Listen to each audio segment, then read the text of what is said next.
এবার এই জানি সাইড করে রাখো। এই নাও ধরো, ভাড়াটা রাখো। 500 টাকার নোট মামা, 100 টাকা ভাড়া ভাঙতি দেন। আমার কাছে ভাঙতি নেই, মাত্র বাড়িছি মামা। কি কও তুমি রিকশা চালাও 500 টাকা ভাঙতি নাই? কি যে করো তোমরা? এমনি মন মেজাজটা খারাপ। কও তো ইন্টারভিউ আছে আর 5 মিনিট, সিঁড়িতে উঠতে তো লাগবে 10 মিনিট। আচ্ছা দাও দেখি কি করা যায়। এই বন্ধু চল, দেরি হয়ে যাচ্ছে। এই শামিম দাঁড়া, এই বেচারা গরিব রিস্কালা কতক্ষণ দাঁড়ায় থাকে? 500 টাকা ভাঙতি করতে কতক্ষণ লাগবে? 500 টাকা ভাঙতি করে বেচারা 100 টাকা দিয়ে যায়। এই স্মার্ট, এই রিকশাওয়ালা তোর বন্ধু না আমি তোর বন্ধু? এমনি আমার লাখ টাকা চাকরিটা হাতছাড়া হয়ে যাইতেছে, ইন্টারভিউর সময় হয়ে গেছে, তাড়াতাড়ি চলায়। আয় আচ্ছা লো।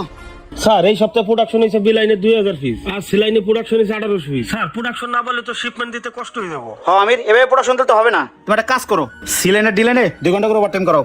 আসসালামু আলাইকুম স্যার। ওয়ালাইকুম আসসালাম শামিম সাহেব, বসেন। আপনাকে 2 ঘন্টা ওয়েটিং এ রাখছি, এজন্য সরি, একটু জরুরি কাজে বাইরে গেছিলাম তো। যাই হোক শামিম সাহেব, আপনি যেহেতু রকিব সাহেবের লোক, তাহলে তো নতুন করে আর বলার কিছু নাই। ইন্টারভিউর কোনো দরকার জি, নেই। স্যার। আপনার মতো একজন অ্যাকাউন্টেন্ট আমাদের কোম্পানিতে খুব দরকার। তা আমির কি বলো? জি স্যার। তাহলে একটা কাজ করেন, আপনাকে তো স্যালারির কথা বলাই আছে, আমরা কিন্তু 50 এর উপরে দিতে পারবো না। যদি হয় তাহলে 1 তারিখ থেকে জয়েন করেন। Okay sir. আমির, ওনার একটা জয়েনিং লেটার দিয়ে দাও। স্যার গতকাল তো কম্পিউটারে একটু সমস্যা দেখা দিছে, আমি মেকানিক খবর দিছি আসতেছে। ও কি বলো? আচ্ছা, যেহেতু অ্যাপয়েন্টমেন্ট লেটার দিতে পাচ্ছি না, আপনি একটা কাজ করেন, 1 তারিখ থেকে জয়েন করেন। আপনার অ্যাপয়েন্টমেন্ট লেটার লাগবে না, ওকে?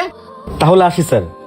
আচ্ছা যান, ওই 2 ফুলার আজকে ওভারটাইমে রেখে দাও, পরবর্তী যেন প্রোডাকশনে কোনো সমস্যা না হয়, ঠিক আছে? জি, বুঝতে স্যার। পারছো? কি ব্যাপার? স্যার তো নাই, স্যারের চেয়ারও ফাঁকা।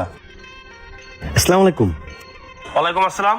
আমি ফ্লোরে গিয়েছিলাম, স্যারকে দেখলাম না। স্যার কোথায়? আমার 1 তারিখে জয়েন করার কথা ছিল। ও শামিম সাহেব, স্যার তো জরুরি কাজে 1 সপ্তাহের জন্য বাইরে গেছে। আপনি একটা কাজ করেন, আপনি 1 সপ্তাহ পর আসেন। 1 সপ্তাহ পর? হ্যাঁ। আচ্ছা ঠিক আছে। আসসালামু আলাইকুম। ওয়ালাইকুম আসসালাম।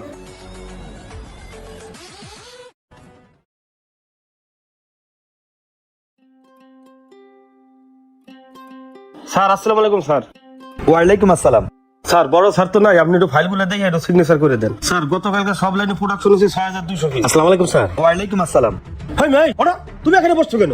কেউ নেই। ওরা বেয়াদব কোথাকার। না মানে স্যার, বড় স্যার ওনার একটা চাকরির ব্যাপারে কইছিল, এই জন্য মনে হয় আসছে। এই তুমি যাও, আগামী সপ্তাহে এসো যাও। স্যার ওনার কথা বাদ দেন, আপনি ফাইলগুলো দেখেন। আসসালামু আলাইকুম স্যার। ওয়ালাইকুম সালাম। হ্যাঁ আমির বলো।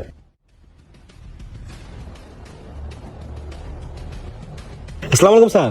ওয়ালাইকুম আসসালাম। আরে শামিম সাহেব যে।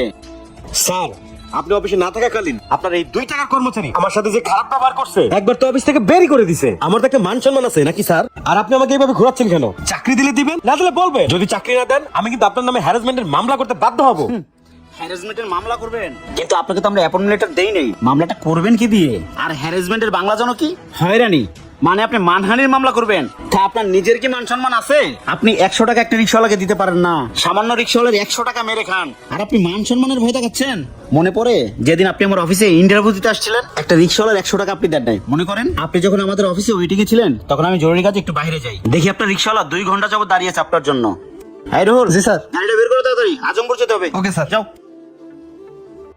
এই ভাই, বিল্ডিং এর সামনে রিকশা রেখেছিস কেন? তাড়াতাড়ি সরা, স্যারের গাড়ি বাইরে বো। স্যার আপনাকে বিলিং একটা বদলে করছে, প্যান্ট শার্ট পরা ইন করা। আমার 100 টাকা ভাড়া না দিয়ে গেছে, আমি 2 ঘন্টা ধরে দাঁড়িয়ে রয়েছি। আমার যাইতেও করে নাই, ভাড়াও দিয়ে জানে, এই জন্য 2 ঘন্টা ধরে বসে রয়েছি। এইটা কোনো কথা? আমির, এই বিল্ডিং এ কে হতে পারে? স্যার আমার মনে হয় যে লোকটা ইন্টারভিউ দিতে আসছে সেই হবে। আচ্ছা, ওনার হাতে কোনো অফিস ফাইল ছিল?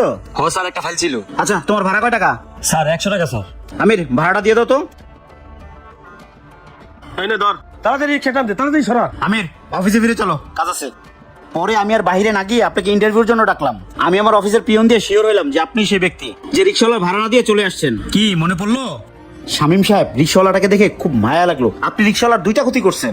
প্রথম ক্ষতি করছেন, তার 100 টাকা ভাড়া আপনি দেনই নাই। দ্বিতীয় ক্ষতি করছেন, তাকে 2 থেকে 3 ঘন্টা আপনি বসায় রাখছেন। ওই বেচারাকে আপনি এখানে বসিয়ে না রাখলে 2-3 ঘন্টা আরো ভাড়া মারতে পারতো। তার সময়ের মূল্য আপনি দেন নাই। একজনের সময়ের মূল্য আপনি দিতে পারেন না, আপনি নিজের সময়ের মূল্য আপনি নিজেকে কিভাবে দিবেন? শুনুন শামিম সাহেব, আপনার কাছে লাখ লাখ টাকা হয়তো কিছু না, কিন্তু রিকশাওয়ালার কাছে 100 টাকা অনেক কিছু। তার একদিনের বাজার খরচ, পরিশ্রমের টাকা। আপনি সামান্য রিকশাওয়ালার 100 টাকা মেরে খাইছেন, আর আপনি আমার কোম্পানির অ্যাকাউন্টসের দায়িত্ব পালন করবেন, লাখ লাখ টাকা দাঁড়াচাড়া করবেন। আপনাকে বিশ্বাস করি কিভাবে? আপনার তো নীতিই ঠিক নাই। মানুষের পরিশ্রমের মূল্য দিতে শিখুন, মানুষকে মূল্যায়ন করতে শিখুন, তবেই তো আপনি একজন ভালো মানুষ। স্যার আসলে আমার অনেক বড় ভুল হয়ে গেছে, চাকরিটা আমার খুবই দরকার, প্লিজ স্যার। সরি শামিম সাহেব, আসলে আমি অ্যাকাউন্টের চাকরিটা অন্য একজনকে দিয়ে দিছি, তাই আপনার জন্য আমি কিছুই করতে পারলাম না। আপনি এখন আসতে পারেন। ওকে স্যার, আসসালামু আলাইকুম। ওয়ালাইকুম সালাম। ভাগ্য নির্ধারণ সাথে কপালে লিখুন। আপনি কোথায় কোন ভুল করবেন, হয়তো তার বড় মাসুল এভাবেই গুনতে হবে। তাই সবসময় সৎ পথে চলি, মানুষকে মূল্যায়ন করি। ভিডিও ভালো লাগে লাইক কমেন্ট শেয়ার দিয়ে পাশে থাকবেন। ধন্যবাদ।